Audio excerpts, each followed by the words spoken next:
নমস্কাৰ জেডি নিউজত সম্প্ৰচাৰিত হৈ থকা ভিডিঅ'সমূহ চাই থকাৰ বাবে আপোনাক অশেষ ধন্যবাদ। এই মুহূৰ্তত দিবলৈ লৈছোঁ দিনটোৰ প্ৰথমটো খুবেই গুৰুত্বপূৰ্ণ খবৰ। আজিৰ দিনটোত পুনৰ উত্তপ্ত পৰিস্থিতিৰ সৃষ্টি হৈছে বিধানসভাৰ মজিয়াত। বিধানসভাৰ মজিয়াত চন্দ্ৰমোহন পাটোৱাৰীকে সাঙুৰি লৈ ঘেৰি ধৰিছে বিৰোধীয়ে। বিৰোধীৰ ফালৰ পৰা কোৱা হৈছে যে চন্দ্ৰমোহনে আমাক নীতি শিক্ষা নিদিব, বিজেপিক দিয়ক। এই মন্তব্য কৰাৰ পিছতেই উত্তপ্ত পৰিস্থিতিৰ সৃষ্টি হৈছে বিধানসভাৰ মজিয়াত। এটা ডাঙৰ খবৰ জনাবলৈ লৈছোঁ জেডি নিউজৰ সমূহ দৰ্শকক। অসম বিধানসভাত উত্তপ্ত পৰিস্থিতি। মন্ত্ৰী চন্দ্ৰমোহন পাটোৱাৰীৰ বিৰুদ্ধে আক্ৰমণাত্মক ৰূপত এইবাৰ দেখিবলৈ পোৱা গ'ল বিধায়ক তথা চেয়াৰমান আলী আহমেদক। চন্দ্ৰমোহন পাটোৱাৰীয়ে আমাক নীতি শিক্ষা নিদিব, নীতি শিক্ষা দি থাকক কেৱল আপুনি বিজেপিক। একেবাৰে মিছা কথা কয় মন্ত্ৰী চন্দ্ৰমোহন পাটোৱাৰীয়ে। আৰু এই প্ৰসংগটোক কেন্দ্ৰ কৰিয়েই উত্তপ্ত পৰিস্থিতিৰ সৃষ্টি হৈছে এইবাৰ বিধানসভাৰ মজিয়াত। পৰৱৰ্তী খবৰ, ৰাজ্যবাসীলৈ ভাল খবৰ। ৰাজস্থান ৰয়েলছৰ নতুন অধিনায়ক হ'ল অসম সন্তান তথা ৰিয়ান পৰাগ। IPLত ৰাজস্থান ৰয়েলছক এইবাৰ নেতৃত্ব দিব অসম সন্তান তথা ৰিয়ান পৰাগে। অসমতো এতিয়াৰে পৰা কেপ্টেইন হিচাপে দেখা পোৱা যাব ৰিয়ান পৰাগক। পোনপ্ৰথমে আপুনি কমেণ্ট বক্সৰ দ্বাৰা ৰিয়ান পৰাগক জনাওক শুভেচ্ছা। কেৱল বেটাৰ হিচাপেহে খেলিব সঞ্জু চেমছনে, আৰু সঞ্জু চেমছনৰ সলনি ৰিয়ান পৰাগে দিব নেতৃত্ব। IPLৰ প্ৰথম 3খন মেটছত দলক নেতৃত্ব দিব এবাৰ ৰিয়ানে। ইতিমধ্যে এই সন্দৰ্ভত ৰাজস্থান ৰয়েলছে কৰিছে আনুষ্ঠানিকভাৱে ঘোষণা। এতিয়াৰে পৰা অসমতো কেপ্টেইন হিচাপে দেখা পোৱা যাব ৰিয়ান পৰাগক। আহি থকা 26 মাৰ্চত গুৱাহাটীৰ বৰ্ষাপাৰত RR আৰু KKRৰ মাজত এখন ব্যতিক্ৰমী মেটছ অনুষ্ঠিত হ'বলৈ গৈ আছে, আৰু এই মেটছত কেপ্টেইন হিচাপে উপস্থিত থাকিব ৰিয়ান পৰাগ। লগতে 23 মাৰ্চ আৰু 30 মাৰ্চৰ খেলত ৰাজস্থান ৰয়েলছৰ কেপ্টেইন হিচাপে উপস্থিত থাকিব ৰিয়ান পৰাগ। দৰ্শকসকল, আৰু বহুতো গুৰুত্বপূৰ্ণ খবৰ আছে। যদিহে আপুনি এতিয়ালৈকে এইটো ভিডিঅ'ত লাইক কৰা নাই তেন্তে এতিয়াই লাইক কৰি দিয়ক। আৰু এনেধৰণৰ ভিডিঅ'সমূহ প্ৰত্যেক দিনে পাই থাকিবৰ কাৰণে আমাৰ এই চেনেলটো ছাবস্ক্ৰাইব কৰি কাষতে থকা বেল আইকনটো প্ৰেছ কৰি ৰাখিব।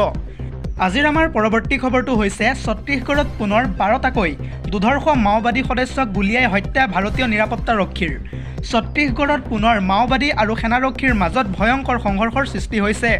আৰু এই সংঘৰ্ষৰ সময়ছোৱাত 12টাকৈ দুৰ্ধৰ্ষ মাওবাদী সদস্যক গুলীয়াই হত্যা কৰিছে ভাৰতীয় নিৰাপত্তাৰক্ষীয়ে। আৰু তাৰ মাজতেই কেন্দ্ৰীয় গৃহমন্ত্ৰী অমিত শ্বাহে কৰিছে ডাঙৰ ঘোষণা। আগন্তুক এটা বছৰৰ ভিতৰত একেবাৰে নিঃশেষ কৰা হ'ব বিৰোধী সংগঠনক। পুনৰ জনাইছোঁ, পুনৰ সেনা নিৰাপত্তাৰক্ষীৰ বৃহৎ সফলতা। একেদিনাই 22টাকৈ মাওবাদীক এনকাউণ্টাৰ কৰা হৈছে। 2টাকৈ ঠাইত চলিল মাওবাদী বিৰোধী অভিযান। ছত্তীশগড়ৰ বিজাপুৰ আৰু কাংকেৰত ভয়ংকৰ গুলীয়াগুলীৰ সৃষ্টি হৈছে।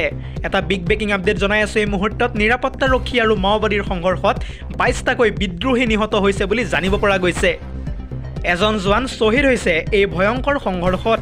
আৰু এই সংঘৰ্ষত ঘটনাস্থলীৰ পৰা উদ্ধাৰ হৈছে বহু পৰিমাণৰ মাৰণাস্ত্ৰ। তাৰ মাজতে গৃহমন্ত্ৰী তথা অমিত শ্বাহে কৰিলে বৃহৎ ঘোষণা। এটা বছৰৰ ভিতৰত একেবাৰে নিঃশেষ কৰা হ'ব মাওবাদীক। মাওবাদীক কেন্দ্ৰীয় গৃহমন্ত্ৰীগৰাকীয়ে বান্ধি দিলে শেষ সময়। অহা বৰ্ষৰ 31 মাৰ্চৰ ভিতৰত মাওবাদী মুক্ত হ'ব বুলি সকিয়নি প্ৰদান গৃহমন্ত্ৰীগৰাকীৰ।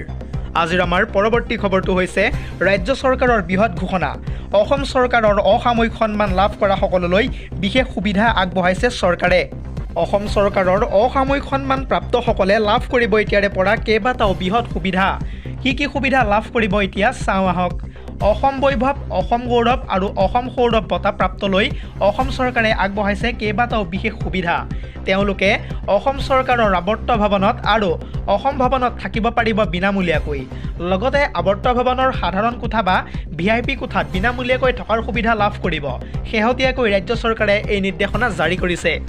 পৰৱৰ্তী খবৰ, ৰাজ্য চৰকাৰে যধে-মধে ৰেচন কাৰ্ড দিয়াক লৈ এইবাৰ কঠোৰ হৈ পৰিছে উচ্চতম ন্যায়ালয়। উচ্চতম ন্যায়ালয়ে এই সন্দৰ্ভত মন্তব্য কৰি কয় যে দেশৰ ৰাজ্য চৰকাৰসমূহে কেৱল দেখুৱাবলৈহে ৰেচন কাৰ্ড ব্যৱহাৰ কৰিছে নেকি। ব্যাপক হাৰত ৰেচন কাৰ্ড দিয়াৰ কাৰ্যক কঠোৰ সমালোচনা কৰিছে এইবাৰ দেশৰ উচ্চতম ন্যায়ালয়ে। এই সন্দৰ্ভত ফুল প্লেটৰ মাধ্যমেৰে জনাম সবিশেষ। ৰেচন কাৰ্ডক লৈ চৰকাৰক এবাৰ কৰ্কটথনা কৰিছে উচ্চতম ন্যায়ালয়ে। চৰকাৰসমূহে কেৱল দেখুৱাবলৈহে ৰেচন কাৰ্ড ব্যৱহাৰ কৰিছে নেকি বুলি প্ৰশ্ন কৰিছে এইবাৰ ৰাজ্যখনক। ব্যাপক হাৰত ৰেচন কাৰ্ড দিয়াৰ ব্যৱস্থাক সমালোচনা কৰিছে এইবাৰ উচ্চতম ন্যায়ালয়ে। দেশৰ অধিক সংখ্যক লোকক কিয় আমি দৰিদ্ৰ কৰিবলৈ বিচাৰিছোঁ বুলি প্ৰশ্ন কৰা দেখিবলৈ পোৱা গৈছে। ৰাজ্য চৰকাৰসমূহে ইয়াৰ উত্তৰ দিব লাগিব উচ্চতম ন্যায়ালয়ক। BPLৰ পৰিয়ালক যি ধন দিয়া হয় সেয়া আন কাৰোবাৰ জেপত সোমাইছে নেকি বুলি প্ৰশ্ন কৰিছে। একাংশ ৰাজ্যই জাহিৰ কৰিবলৈ অধিক ৰেচন কাৰ্ড দিছে। এক গোচৰৰ শুনানিত এই মন্তব্য কৰিছে এইবাৰ উচ্চতম ন্যায়ালয়ে। News desk report JD news.